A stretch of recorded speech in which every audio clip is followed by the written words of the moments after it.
buenas noches a todos. Bienvenidos a esta 17ª entrega de Lágrimas en la lluvia, el programa que aspira a marcar la diferencia en complicidad con un público diferente.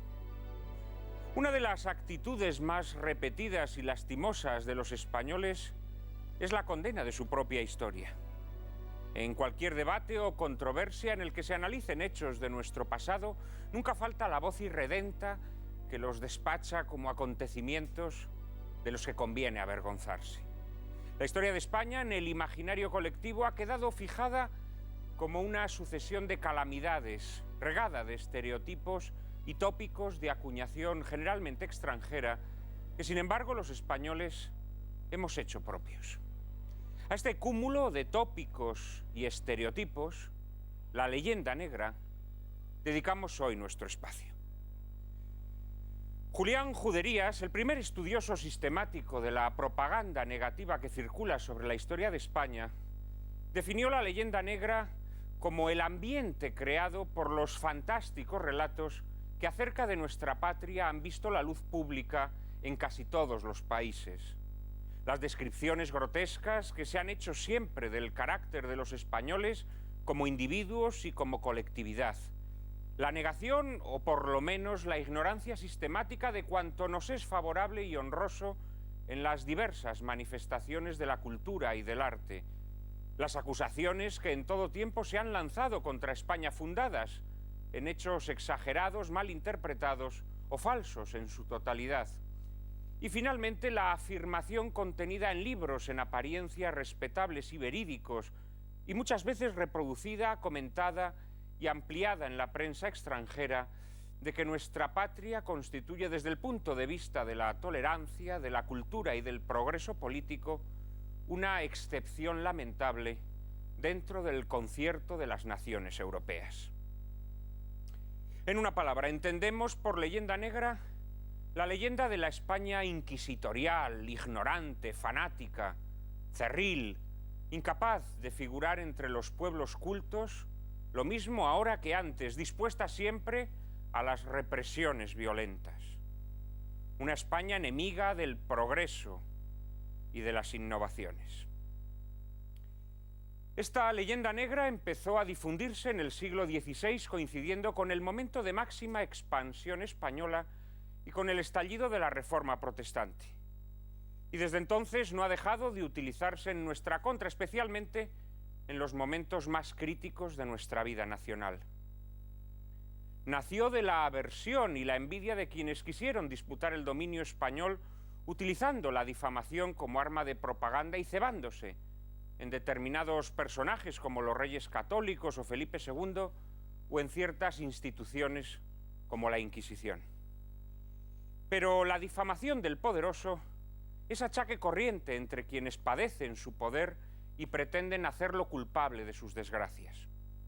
En la antigüedad también se difamó a Roma, y en nuestro tiempo la difamación de los Estados Unidos de América es moneda de curso corriente. Lo más chocante es que una vez que España perdió su predominio, tales ataques, lejos de remitir, siguieron engordando hasta convertir nuestra historia en un compendio de iniquidades, intolerancias y oscurantismos. Y este gran árbol del odio antiespañol que la Ilustración hizo propio y revitalizó ha sido aceptado indiscriminadamente tanto entre los estratos populares como entre las élites intelectuales que ni siquiera son capaces de explicar nuestro pasado situándolo en el contexto histórico preciso. Tanta inquina sostenida y acrecentada a lo largo de los años no puede deberse a meras razones de rivalidad entre naciones. Tiene que haber algo más. Y si analizamos a fondo los estereotipos de la leyenda negra, no tardamos en descubrir que en realidad no es sino la máscara bajo la que se oculta un odio a la religión mayoritaria que los españoles hemos profesado desde que nos reconocemos como tales y aún mucho antes. La religión que hemos defendido briosamente, primero frente a las invasiones musulmanas y después frente a la expansión del protestantismo. La religión que llevamos al Nuevo Mundo y a la que fuimos fieles cuando en otros países se adoptaba como pauta intelectual un desdeñoso escepticismo. La leyenda negra, en esencia, no es más que propaganda anticatólica. A los promotores de esta patraña histórica les gustaba, por ejemplo, pintar a Moctezuma y Atahualpa como bondadosos salvajes, aunque supiesen que arrancaban corazones palpitantes y bebían a morro sangre de la carótida de sus víctimas. Pero lo que en verdad combatían, bajo el disfraz de la mitificación del buen salvaje, era la evangelización de América, que entre otras cosas sirvió para que los indios no compartieran el destino secular de esclavitud que los conquistadores protestantes asignaron a los africanos.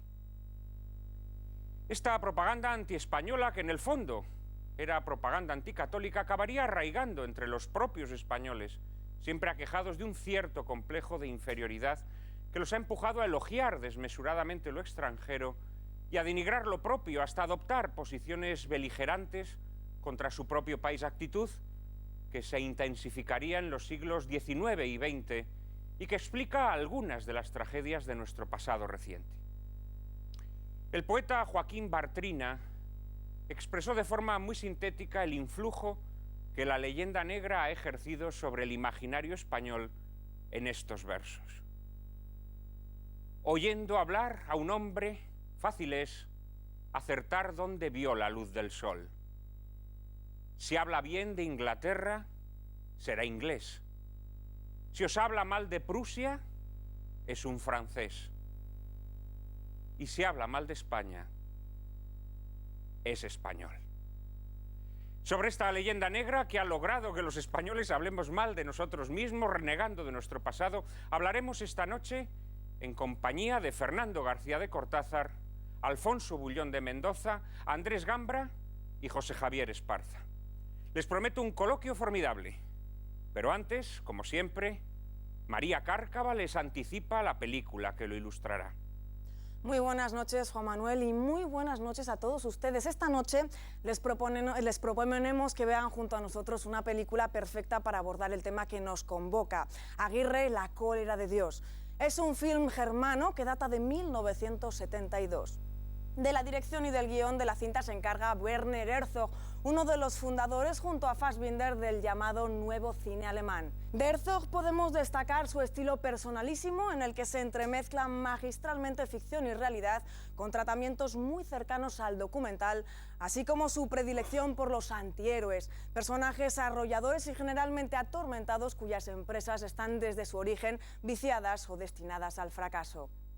A Herzog debemos, entre otros títulos, Fitzcarraldo, Cobra Verde, Corazón de Cristal, El enigma de Gaspar Hauser o Nosferatu, Vampiro de la noche.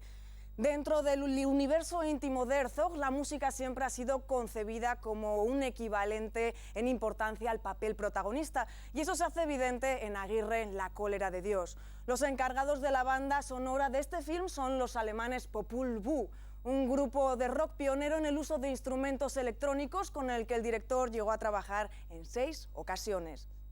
A Herzog le gusta rodar en condiciones extremas. En el caso de Aguirre lo hizo en plena selva del Perú, con escenas imposibles en las que su equipo técnico y artístico se jugaba literalmente la vida. No podemos dejar de referirnos al protagonista de Aguirre, actor fetiche de Herzog, con quien llegó a trabajar en media docena de producciones.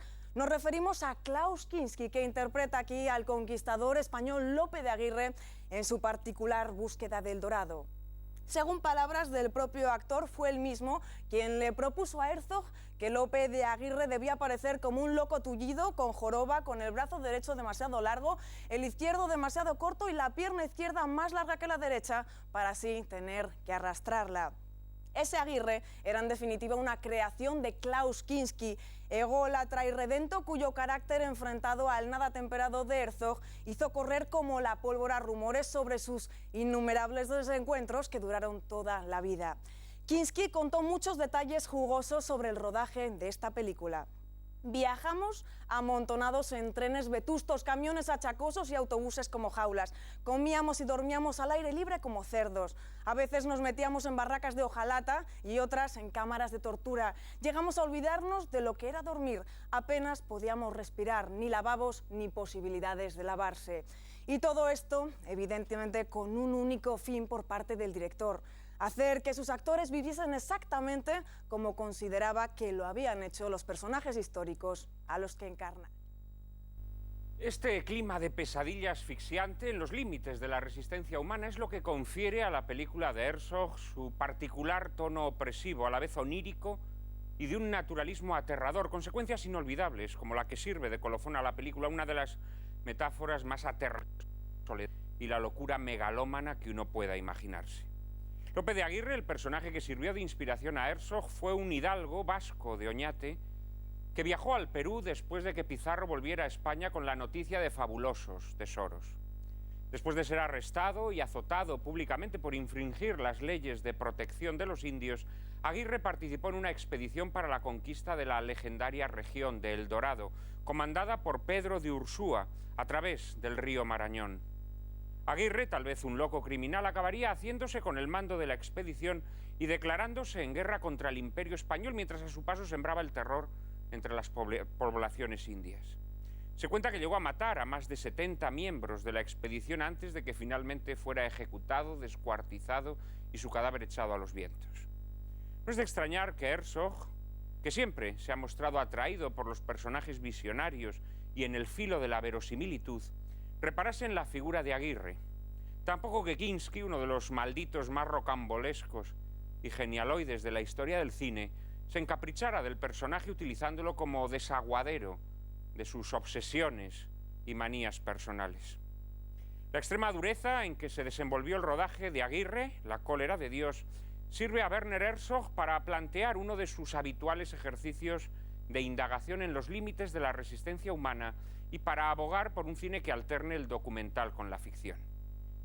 Los espectadores de Lágrimas en la lluvia tienen ahora la oportunidad de sumergirse en la doble aventura que Herzog nos propone. Por un lado, una singladura extenuante por los finisterres del mundo conocido. Por otro, una inmersión abismal y alucinógena en los infiernos de la mente. Abróchense los cinturones antes de partir y que ustedes disfruten del viaje.